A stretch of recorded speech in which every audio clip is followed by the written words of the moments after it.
Hi, and welcome. I'm Z. And I'm Keith. And we're going to tell you about the movie that we just watched. But first, a little bit of a heads up. Some of the movies we watch deal with heavy subject matters. In order to talk about these emotionally delicate things and the heavy subject matters that we sometimes cover, we add humor and crude language to add some levity and to process our own trauma. If that doesn't feel fun or safe for you, we completely understand. Please take care of yourself first and foremost. And we spoil the end of pretty much every movie that we watch. Now you know. On with the show.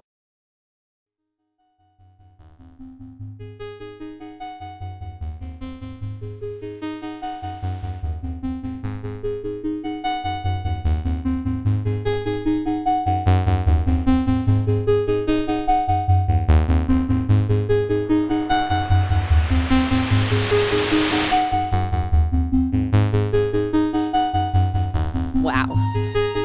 What a movie.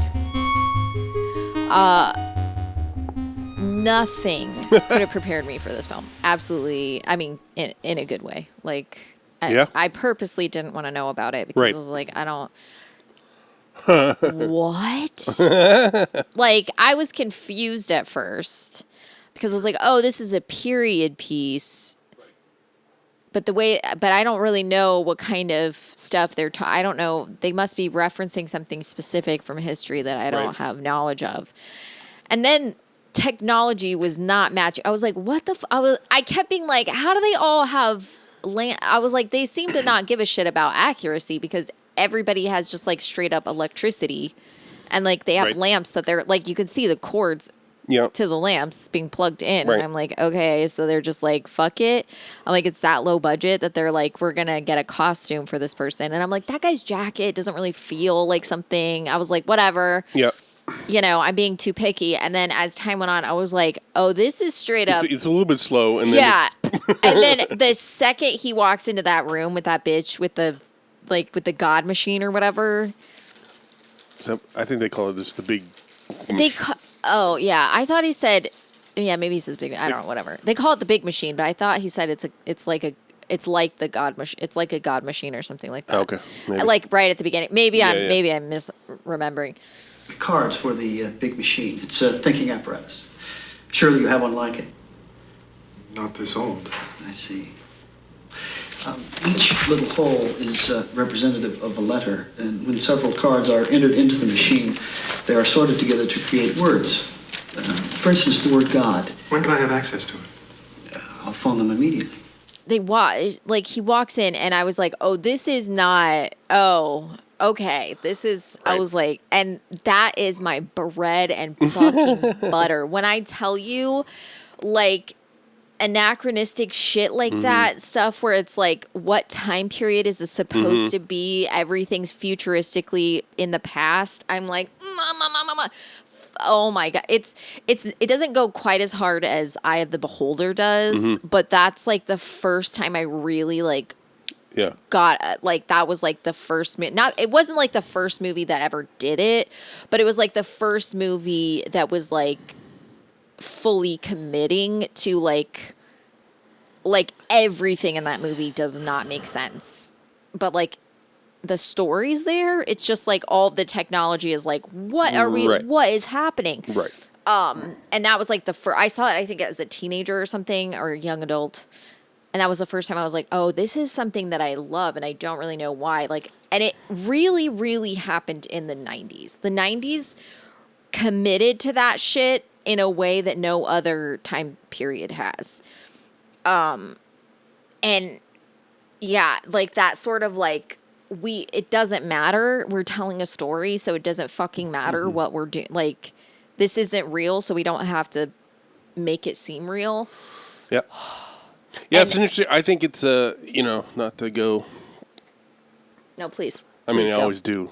And I always say not to do this, but to go Brexian on it. Yeah. Like, it's an interesting way to do the alienationification to, I mean, if that could be a way to do it is what I'm saying. Well, I'm not saying was the purpose in this film or in something that any I other, feel but- something that I feel like it I always feel like it adds to a movie in the sense that like it's letting you know that you don't have to Yeah. not like it's letting you know that you can suspend your disbelief because this isn't Right. real. Right. But in the way that you're able to submerge yourself into the story more because you're like, "Oh, I'm being told something that I won't necessarily be able to predict because it's not here.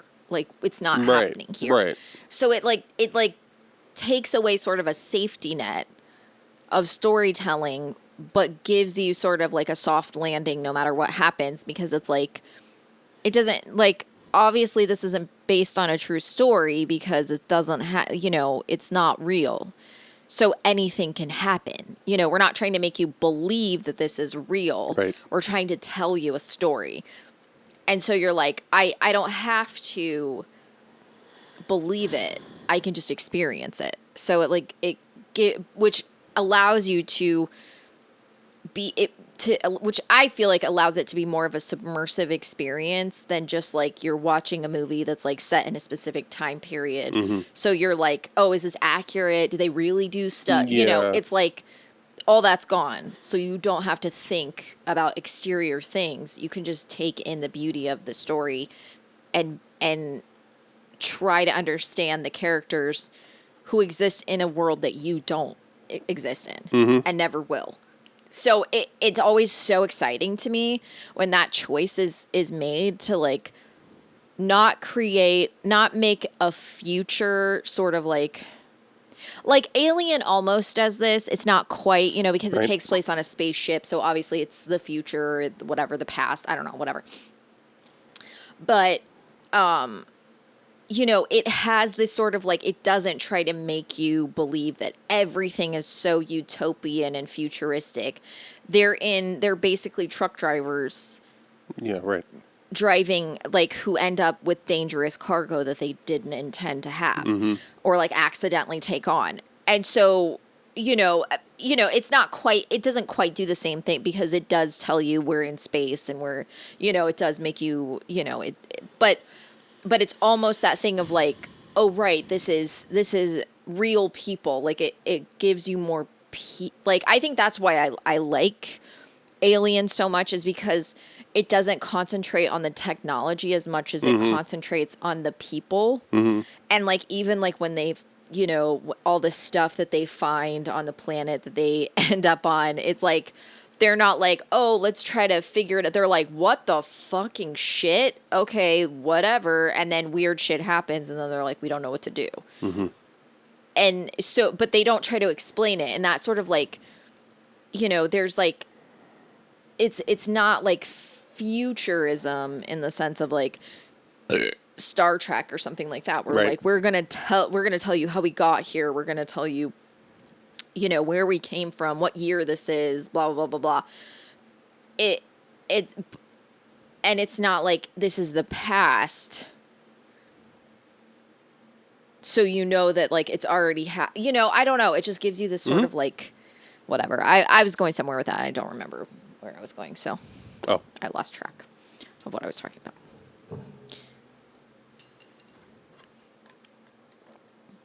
Just trying to let you cook. I like futurism without simplicity.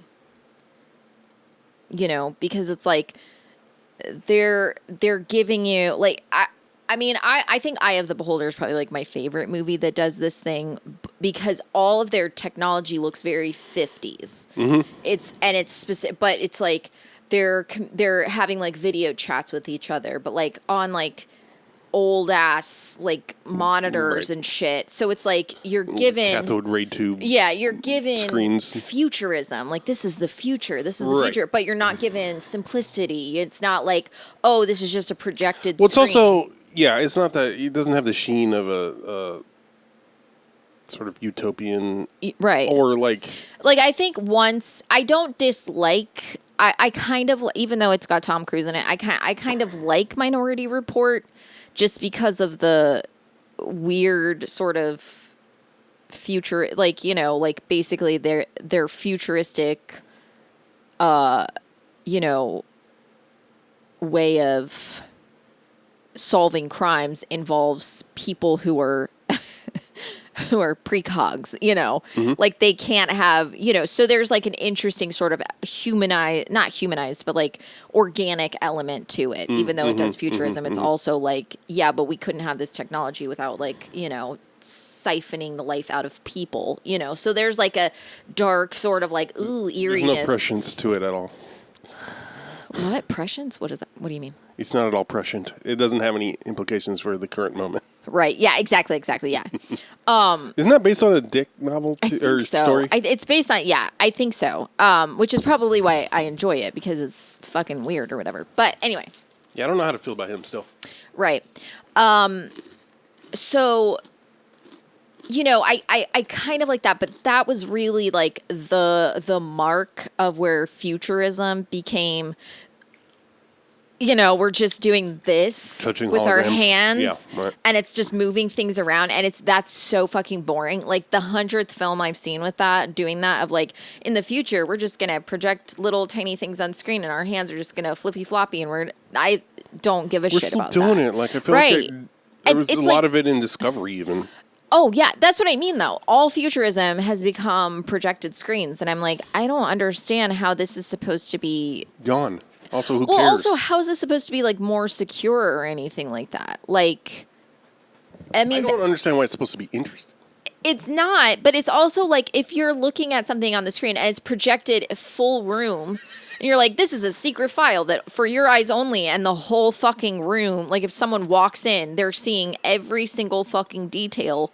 Like, if you're gonna make it, like, you know, something like that, make it to where it's like, you know, your brain downloads the information or something like that. Like, you have to do it. Like, I know. it's nonsensical Yeah. to have something that's like so easily viewed. It's also that the folks, fellas, I don't know how to.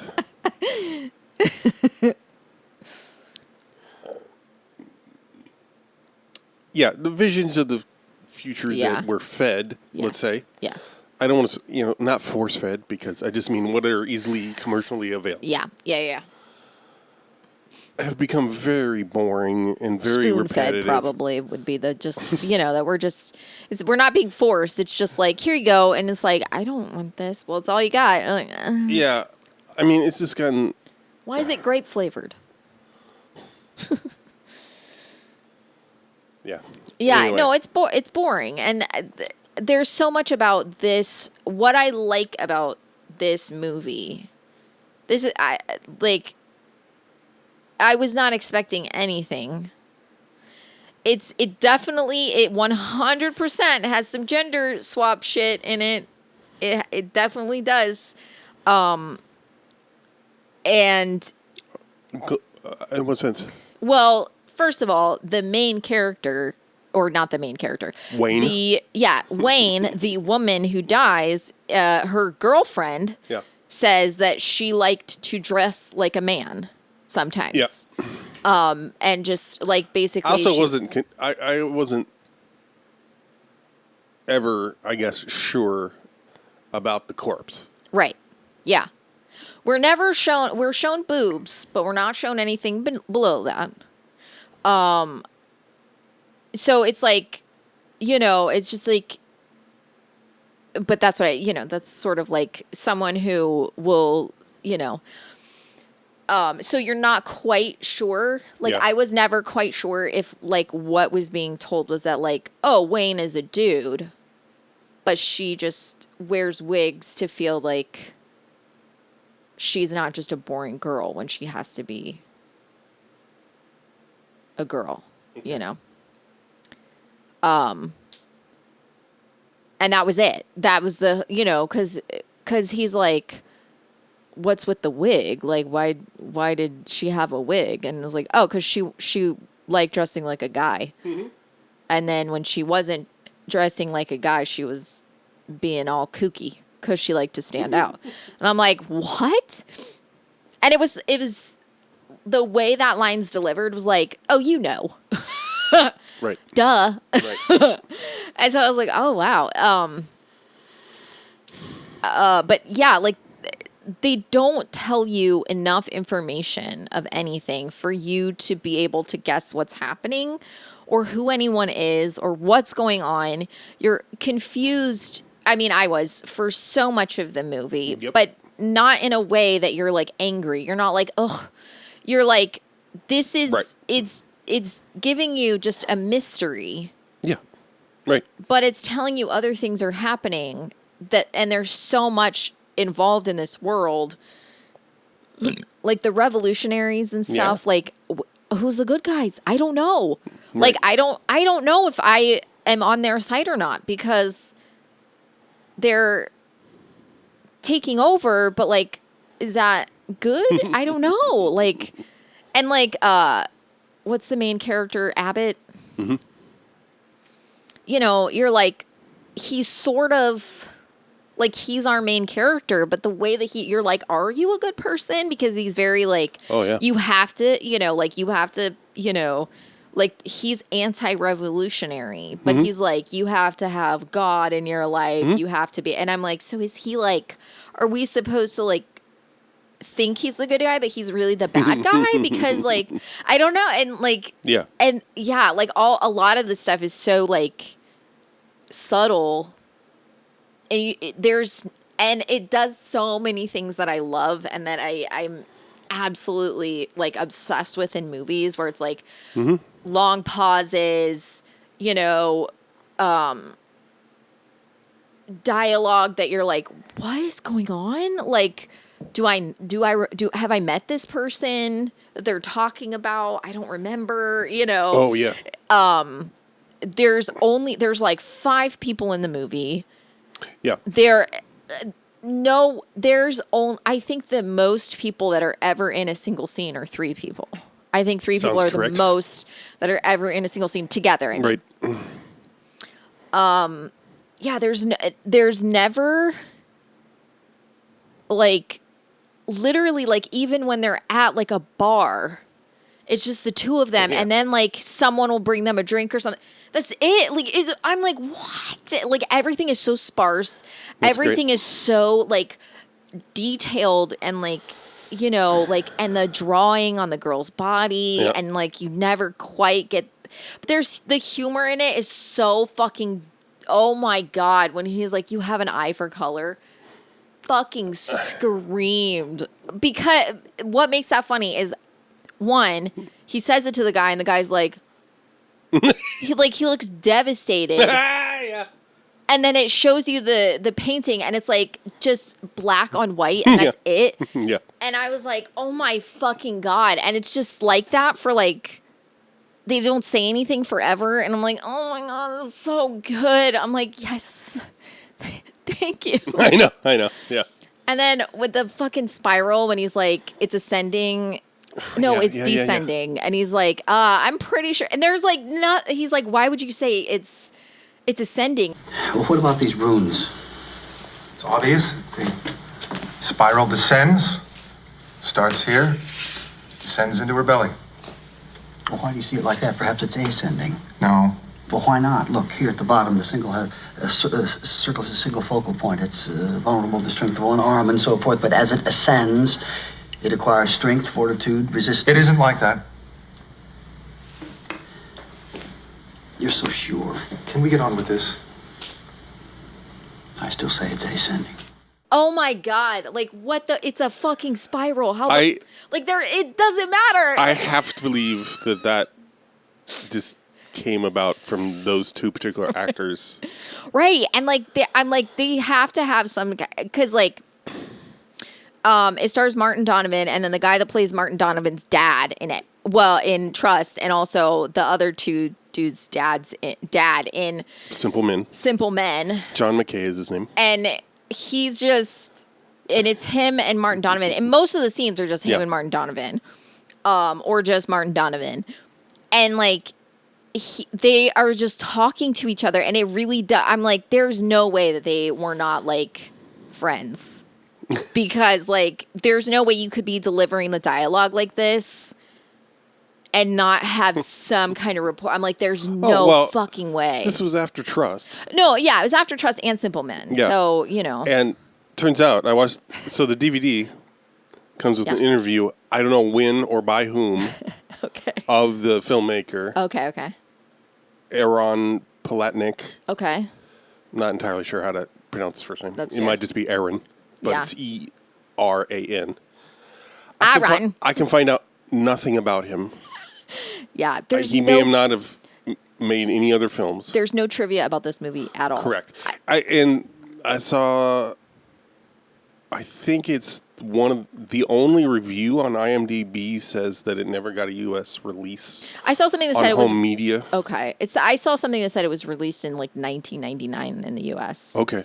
But that probably means like DVD. Like it probably got like some kind of weird maybe. DVD release or something. I don't know. I bought a used DVD off eBay. I can't tell. Yeah. Where it was produced. I went to the website. Yeah. That's produced it. A website still exists, but it looks like it's from like 2001. Oh my God. It's like this narrow, you know, and it's yeah. just hyperlinks. Amazing. Yeah. Wow. And like, I don't think you get. It's like they have a catalog, but I didn't see a way to actually purchase things from them. Anyway, I don't know. They're just like, here's our movies. Good luck. In the interview at the very end, there's just a title card. This is like brought to you by or produced by Cinevox.org. And like there was another one that I didn't catch. And anyway, those websites don't seem to exist anymore. Wow. So, but from watching the interview, one of the questions was, how'd you cast or whatever? And he's like, well, I saw a Hal Hartley movie called Trust that I really liked. And then I called Martin Donovan from the phone book. Oh, my God. He came down, read the script, he liked it, and then he got John McKay on board. Oh, my God. And he said he wanted, the filmmaker wanted... Right. He particularly wanted, he liked their interactions in Trust. Yeah, yeah. And he wanted people who had a, right. It's kind of the near dark rubric, right? Yeah. Like where you get a cast that's already a fresh off a. Yeah. And it really shows through in after near dark. But also it made me think about the way that it deals with like future and sort of like the political climate and sort of it reminded me of God, what was that movie with Brendan Fraser?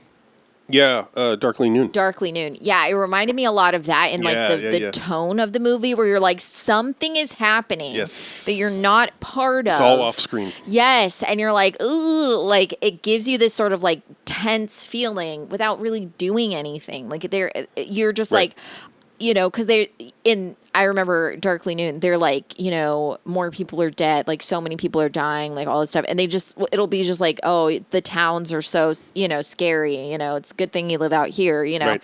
And you're like, ooh, what's going on? Ooh.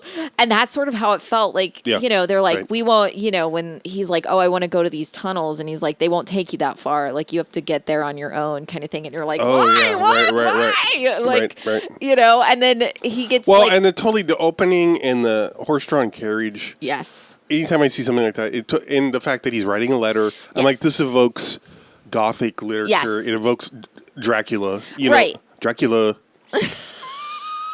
Those tales that are like, I have to go to a remote village. Right. I mean, Dracula especially, right? Because he's like, has to go. Yeah. I'm going to go meet a stranger. I'm going to go meet this stranger that's kind of weird and likes funky But all the shit. names, and like, we don't know where it's set. Everybody has American accents, but, the one guy has like a British accent, but all the names sound like the UK. Yeah. Kent and Greenwich. Yeah. Suthridge, is that where they're actually something like that. are? Yeah, something like that. Which I don't know if that's a real place, but yeah, Kent and Greenwich, those are in England. Right, yeah. Wheaton, is that another one? What is it? Wheaton or something? Something. Where Wayne is, they say Wayne is from? Anyway, whatever. Remember. Yeah. Yeah, it's so, but they kept saying Wayne, and I was like, who the fuck is Wayne? And not they for kept nothing. saying, Not for nothing, Wayne Shepherd. Yeah. And John Abbott, and Abbott is the head of a monastery. Okay. All right. Yeah, and the fucking the cards and the like the code, the like when it's like, oh, like when what he thinks it is, and then when he finds out what it really is, and like the code it's I'm like, what if this isn't any more clear? On one of the cards, there should be, here, in the corner, there should be 7 exact matches. The rest you can throw away. Put them together.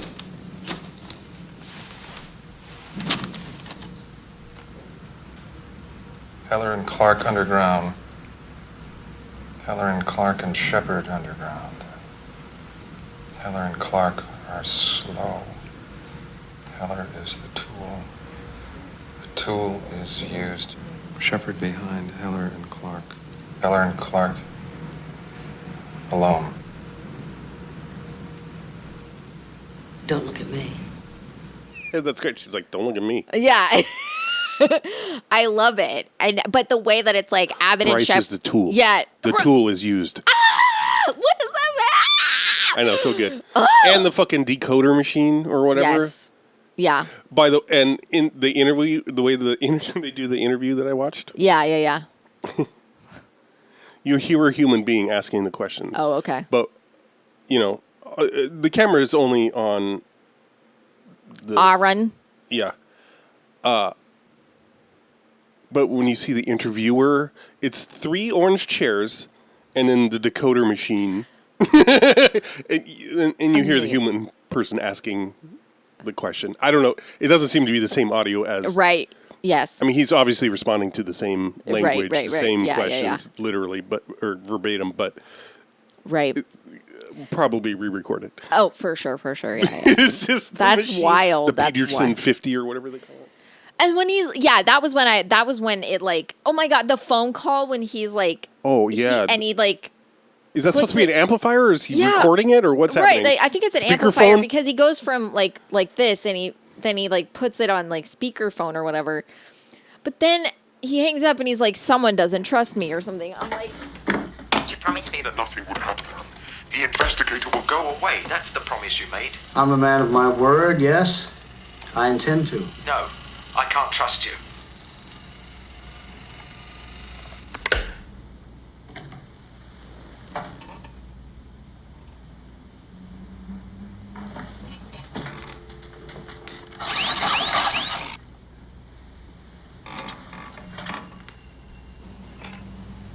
Somebody doesn't trust me. like, I know, so good. oh my God, everything about, and like, I don't really really the movie is like the literal about in this movie is that like Martin Donovan plays a guy that's like murder mystery. Right. He's like, there's a murder and There's been a murder. and he goes to this town to like investigate it because like nothing's really. I'm Detective John Lee Abbott. And there's been a murder backstage. So yeah, like and the fucking with the music at the end where it just has like the echo of like Martin Donovan laughing. Like oh my God. This is kind of shit that gets me, of course, in the interview. Well, for one thing, he's like, this is the first film, Yeah. It has that energy and that passion, but also, mistakes or whatever. Yeah. I don't know. Yeah. Forgot what I was going to say. It's kind of shit you like?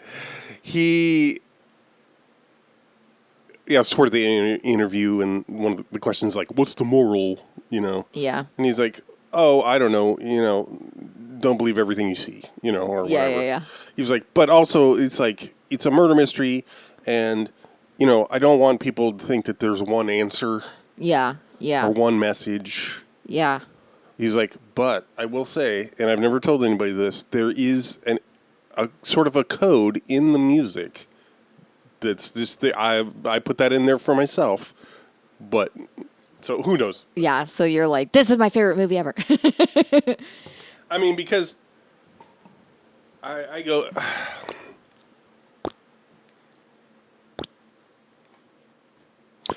I feel like I can be hypocritical when it comes to Yeah.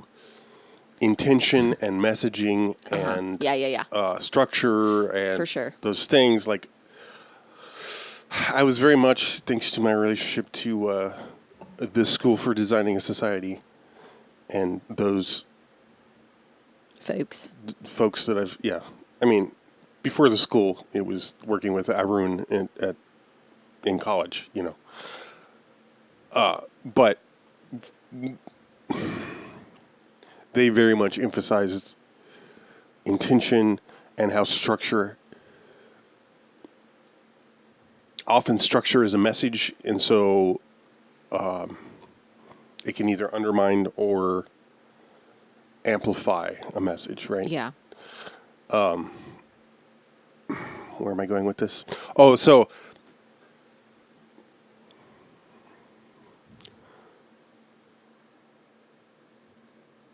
also the idea that, like, you know, a work of art is more effective if it gives you the pieces and you fill them in, you know, and you make your own conclusion, even if you have an intended as the writer, composer, what have you have an intended message that you would like the audience to have. Right. You don't spell it out. Right.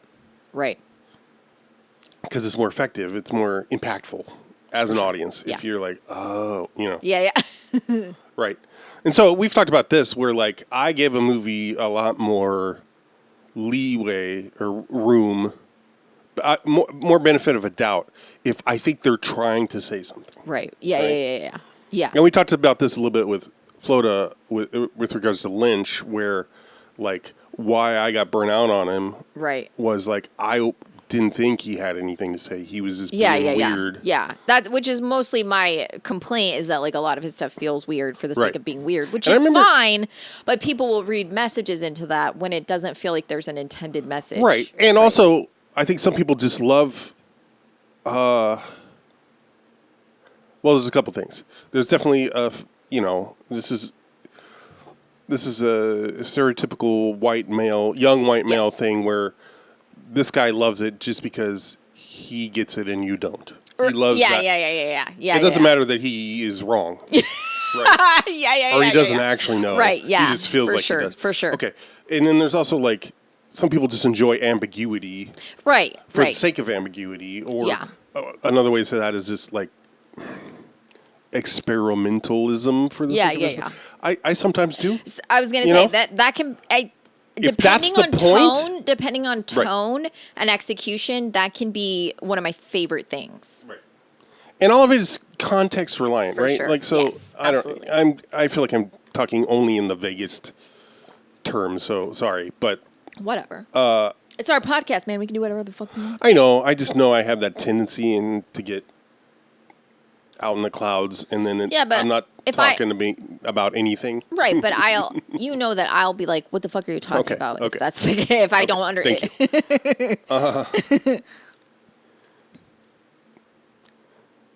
Anyway, I guess I was more than anything, I was trying to cop to the fact that, like, I know I could feel if a movie wins me over aesthetically or performance-wise.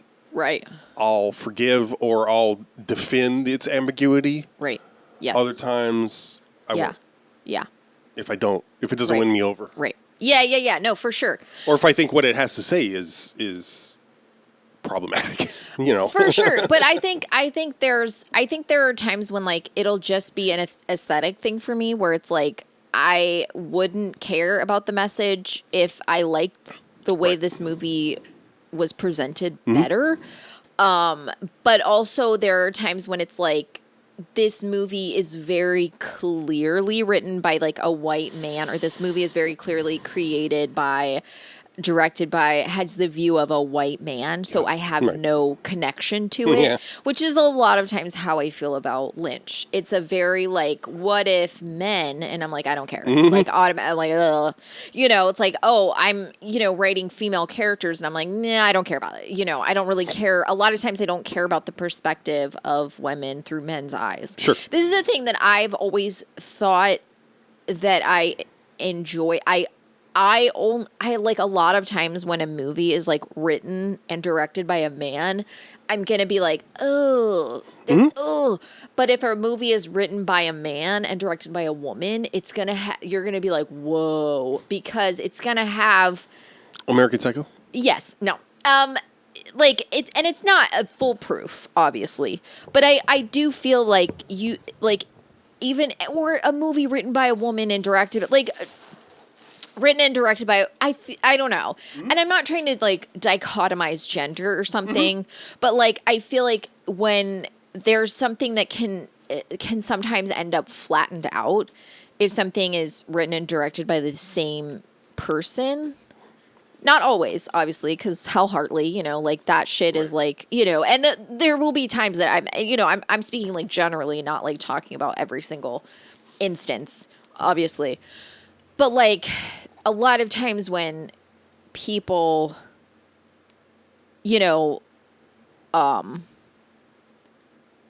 it's less about when someone's like writing and creating a passion project or writing and creating because they don't have the means for anyone else to have it. That's like a different genre of what I'm talking about. I'm not talking about people that are like, I wrote it, I funded it, I'm directing it.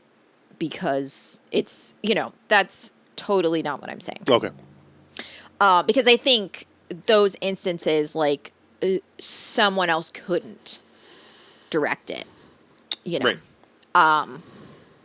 And irregardless of gender, that's always going to be the case. Right. And, like, good or bad. Like, if the movie sucks, if the movie's great, that's what it was supposed to be, so that's what whatever.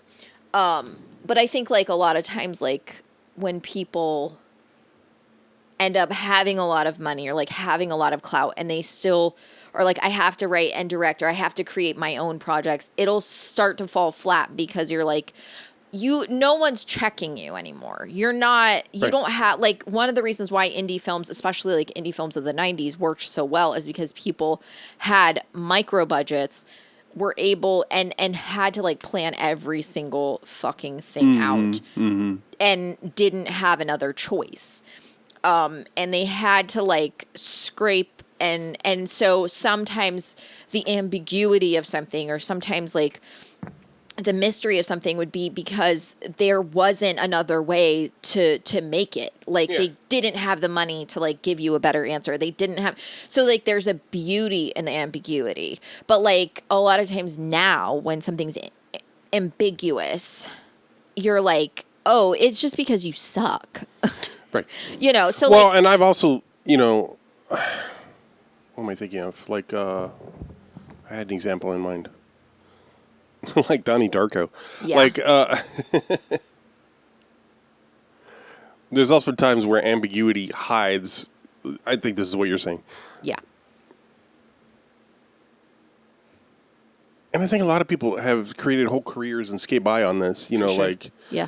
it makes things seem Deeper. yeah, or yeah. more cerebral or. Right.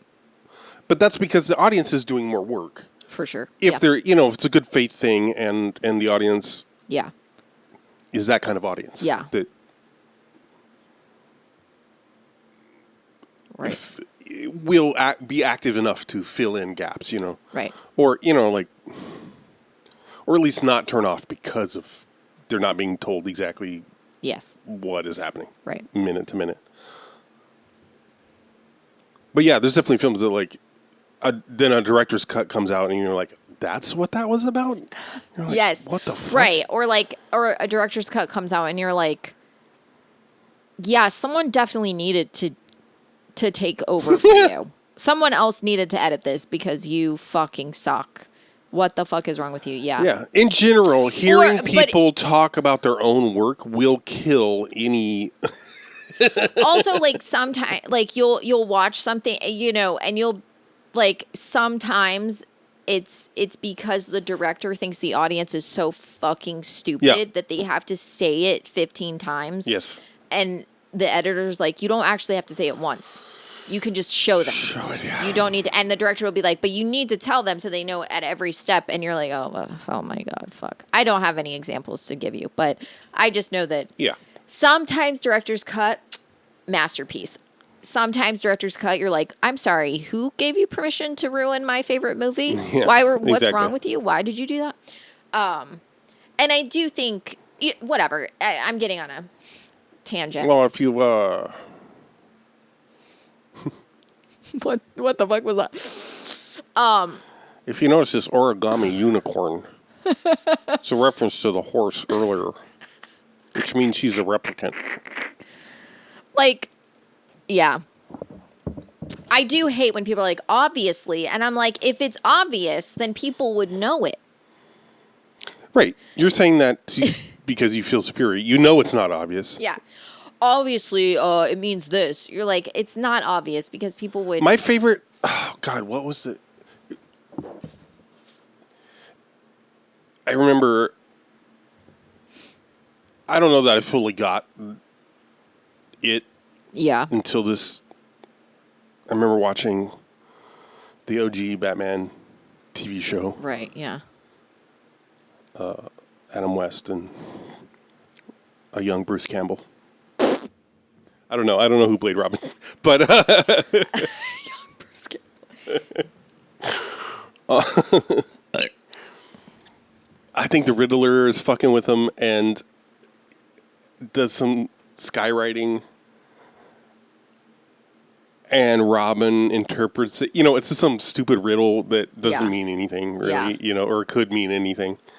And Robin is like, holy shnikes, Batman, that he wants you to be at this warehouse, at this place, at this time.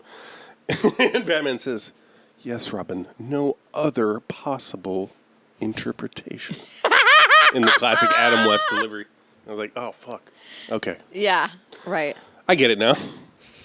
That's what this show is. Right. I don't think I understood that it was supposed to be campy at the time. Right. Yeah.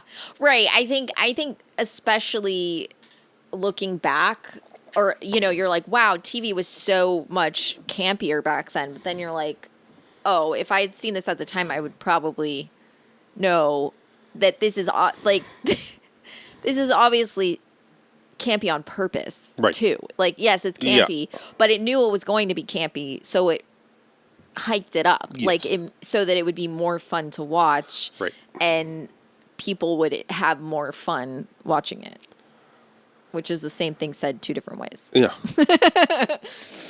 I am smart. I just felt stupid because, like, right, it's one of those things, you growing up because of the age I am. That was...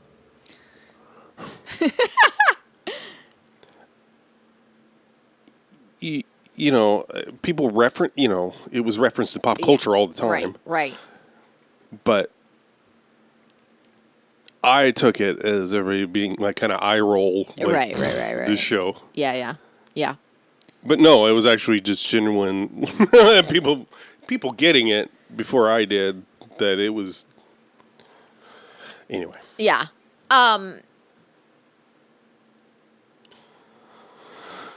Ask me about communication theory and anti-communication. If you ever want to get bored. Would you recommend this movie? Of course. However, good luck getting a hold of it. I mean, I'm happy to make you a copy or lend it to you if you're interested. But, I mean, it wasn't too hard to find DVDs on eBay. Right. However, that probably won't stay true, and after this episode, after hits, the Z&K bump, it's gonna blow up. I'm really excited that you found this and that we watched it. But I will say that it may be fudging a little bit the noir label. Yeah, it's a murder mystery. It's dark. Yeah, It's very shady. Okay, so let me just say this. Yep. In in noir terms, when I was like Googling 90s noir, that like I know. kept popping up. It was like Dark City. I'm like, I feel like right. maybe that's not quite. I mean, do I want to watch Dark City again? Yeah. Yes. Do I want to do it for the pod? Absolutely. Do I Yes. think of noir when I know that it's like, you know, doing that genre, but Urban, it's literally a futuristic space movie. Like I know. Yeah. like this is not Is Cube a noir movie? right, exactly right. I'm like, I feel like Dark City's not quite what I'm talking about. Yes, Just because it says dark and city, are you kidding? Like two of the. It's just like you searched keywords. my favorite little bit of information about that is that, like, that movie bombed. Like that movie. Oh yeah, I had bombed. never heard of it until you. But all of the sets in it, and when you watch it, you're like, oh my god, duh! All of the sets in it were reused for a little indie film called The Matrix. So if you watch Dark City, you're like, oh, this feels so familiar because you've seen it 10 million fucking times already. If you're like me, If you've you're watched you, yeah. the movie 10 million fucking times. Oh, they ruined it with Matrix Revolutions. God. And that was like, oh man, when people are like, this movie sucks, I'm like, you fucking suck, man. It's so Yeah. good. I loved it. But I didn't love the casting in Neil Patrick Harris, but that's fine. You don't really like Neil Patrick. yeah, he Harris. lost me after Doogie. Downhill from there. Is it because he's gay? Is that what it is? It's because he's a gay white man Oh, okay. All right. in America, Oh, I see. Okay. and like because of that, got to be in Rent, and then got to play a predatory guy on How I Met Your Mother, and See, that's why it's funny because he's not like that in real life, man. yeah, I don't know that. Gay men aren't misogynistic. Yeah, Proven fact. I know it's the Frasier gambit, right? Sort of. What was your favorite from this month? Oh, this movie for sure. The Rook was definitely. But I think I would recommend it. But yeah, like, you know, good luck finding it. But one of the things that, like, definitely there were reasons why I liked this movie, and I will say, like, things that I will be like that will create a bias for me is like the fact that when we started watching it, it was very clear that this movie, very low budget, Yeah. did not like it's just it looks like a VHS transfer almost. Like it's on DVD. Oh, I think it is. But it doesn't have like the warbles and the, like, you know. The trailer but- did. Right, the trailer did. But like it was so Amazing trailer. dark. It had like, this is one of those things, like, okay, there's this thing that happens with old movie, like specifically VHS or movies on like old TVs from the 90s, Okay. where people like the coloring gives their eyes a certain look that DVD erased completely. You can only see it in things that are like VHS transfers, or if you're watching something on an old TV. That's Okay. it. Okay.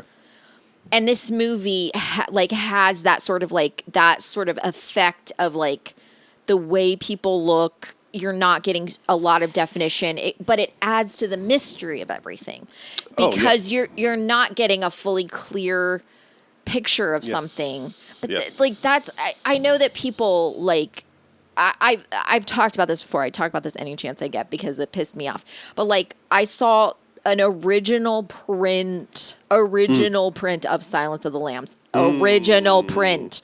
That means that bitch How has are been you alive still? around. Yeah, that bitch has been around since 1991. Right. Okay. And so, you know, I was in love with it. I was like, oh my God, it was damaged to hell. Yeah. There was a scene that literally was like it was just so hard to hear dialogue, and people were like, "Ugh, why'd you guys show that?" People were pissed about it. I'm like, Why did you come to this? I don't understand how you're watching a film, an original print film Right. on film in an art theater, and you're pissed because there are artifacts all over the fucking like this tells And you. this was probably 12 years ago, so yeah, before. yeah. I yes. mean, not that much has changed. It was just that, right before the switch over Right. from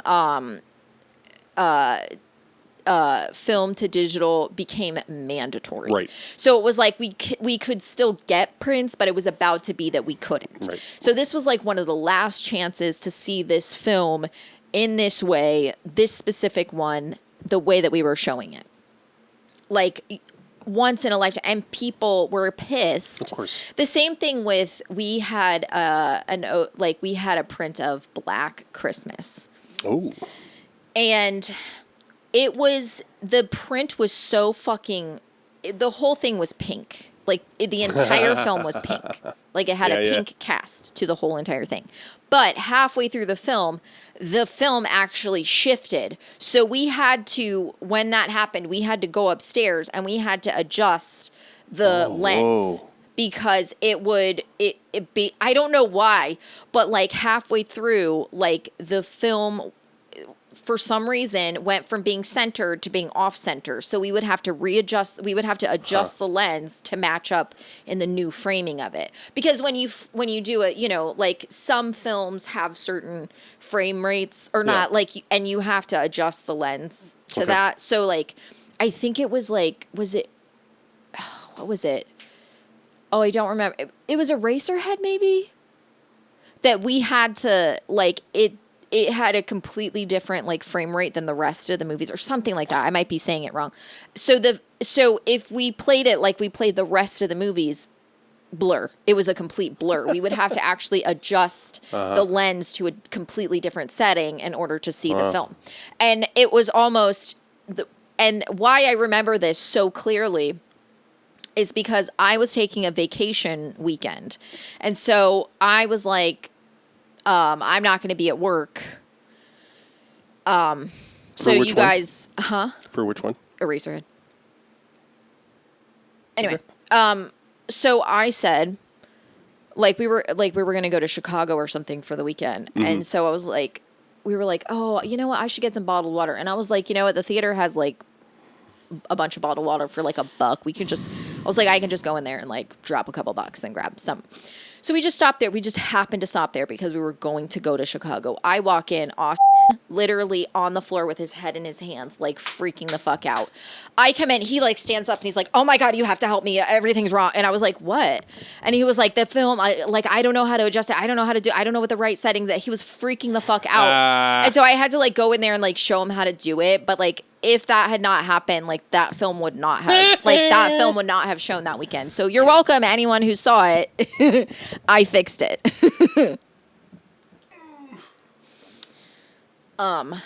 So yeah, That's amazing. Yeah, but At the very least, you should be reimbursed for bottled waters. I might have just grabbed them and been like, anyway, I'm leaving. You should have just. I don't know. Even if you did. I should still get paid. So all the you should actually just get all of the door. You should get all the ticket sales. yeah. So second favorite this month? Second favorite. Okay, so I mean obviously Color of Night. Or if you want to do Clunker next. Well, I was just going to say that's something that I really enjoyed about this film is that like it had like a feel of like that you were watching it like that you were watching like an unpolished version of it, which is always going to like take something up. It also signifies that this movie did not get a budget. It signifies that this movie did not get enough. Fucking not bad for a first film. Right. Jesus legitimately. Christ. And like, you know, I said this while I think it was in the Big Machine scene when he was going there for the first time. I was like, Martin Donovan made some amazing choices in the 90s. Like Nadia, there's so many, like all the Hal Hartleys he was in. Like he really hasn't let us down yet. Yeah. The Quiet. Just kidding. That was not in the 90s. It was not 90s. I mean, he did do Portrait of a Lady. Let's just say that. Portrait of a fucking Lady. But, you know, I blame James Canthian for that. Absolutely. So... Blame James. Yeah, I think Blame James. I think my favorite is definitely The Rook.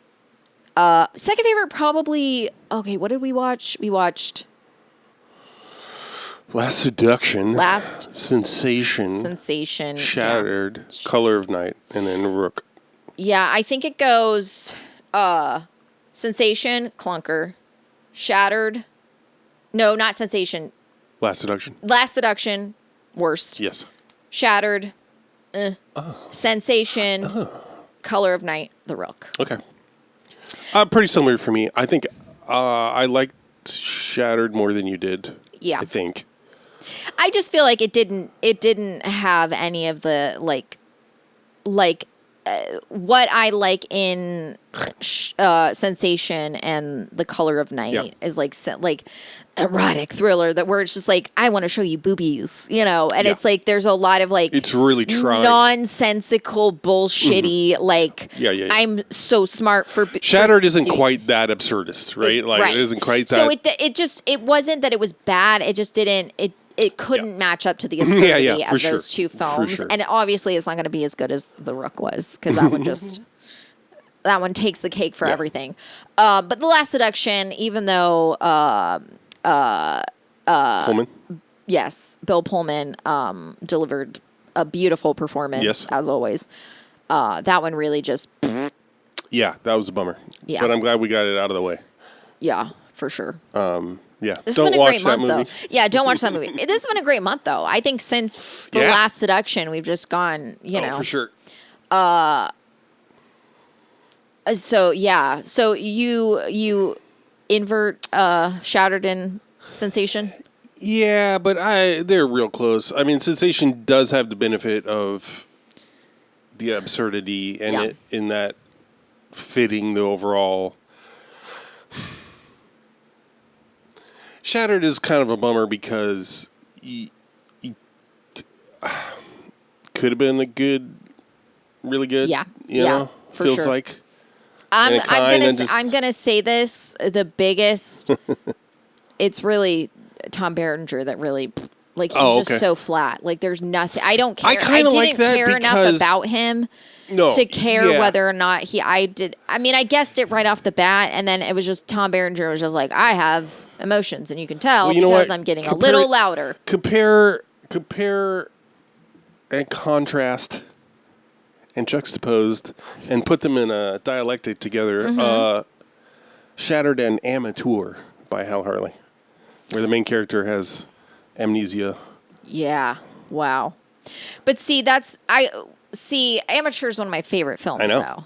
So I think what the all I was going to say about Berenger and his performance is I think it's going to be hard to care for a guy with amnesia. I've never seen Memento. I don't know that I ever will. Yeah. But that's an interesting problem to give yourself as a writer or storyteller. Right. You know, but anyway, again, I think I said this multiple times. Like Hoskins is the only thing, for sure, anything close to a saving grace about it. For sure. There's some great shots. There's some really interesting things done with glass breaking, but. Well, I just want to say, because you did pose the question of Amateur and Shattered, what the two things something that really, really struck me, and one of the reasons why it hit me as hard as it did is that there's always a lingering question within me of like people who have harmed me, people who have hurt me, like right. If they were like, would they always make that same decision? Sort of like, do they know what they did was wrong, kind of thing. And an Amateur, I don't know if he was a viciously horrible person who loses his memory and is not that person anymore. Right. And so it tells you that it really is like, it really is nurture versus nature. Like you can become someone awful, but you don't have to. Like that's not predestined in someone to make those awful choices, you know? And that's sort of what it's giving you is that like, if someone doesn't remember all the things that they did, if someone does not, and they are a different person because of that, then could you forgive them, Yeah. of what they've done, Right. because that's not them anymore. And that question is something that, like, really, it's something that I think about a lot. Like, could I forgive someone awful? Like, I think about this stuff. Yeah. So, like, the way it was presented, it gives you a question that it doesn't answer. Right. It doesn't answer the question for you, but it allows you to mourn someone who would not be mourned. Right. It gives you the opportunity to learn enough about someone that, because he in the beginning, he's supposed to be dead. And then no one would mourn him. Mm-hmm. And then it gives you and then the movie gives you an opportunity to turn him into someone you would. Mm-hmm. And so that just blew my mind. I was like, oh, but with Shattered, he's like, it was more like, I knew immediately what it was trying to do. Right. So there was no existential questions Yeah, or sort of right. like, even like, could he, like, they didn't even do the thing of like, could he be the person that he's pretending to be, or is he going to go back to Right. who he was? Like, there was no, like, Yeah. none of these questions were like even posed really. Right. And so like, it gives you a lot of just like, like, Yeah. Right. his girlfriend's so obsessed with him that she turned him into her husband, who she didn't like. What the fuck? What? I know. Yeah. So like, there is a lot of like, I'm like, what? Yeah. But I do feel like Tom Berenger was just there's nothing there for me. So it was really hard for me to care. Like, yes, Bob Hoskins, great. But there was just, it was so like, there were some like over dramatized moments. It was like over the top, but it was like, it was always like, Tom Berenger was always like, Yeah. and I'm like, it's not even funny. Like, you can't even make it funny that you're doing this. Yeah. Agree. So. Unlike Sensation, where her performance 10 out of 10. is like I said in the episode, she delivers an 11, or she gives an 11 and still manages to deliver a 2. Like, brilliant. Loved it. Yeah. Yeah. So that's my. Well, yeah. It,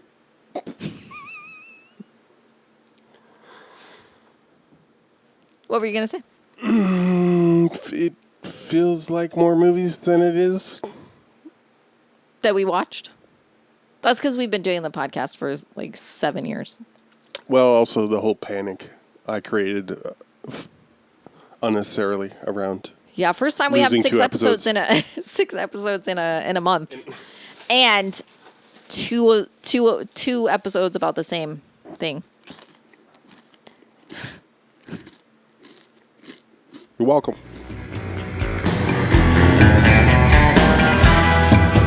Well, I'm just a card, but don't blame it.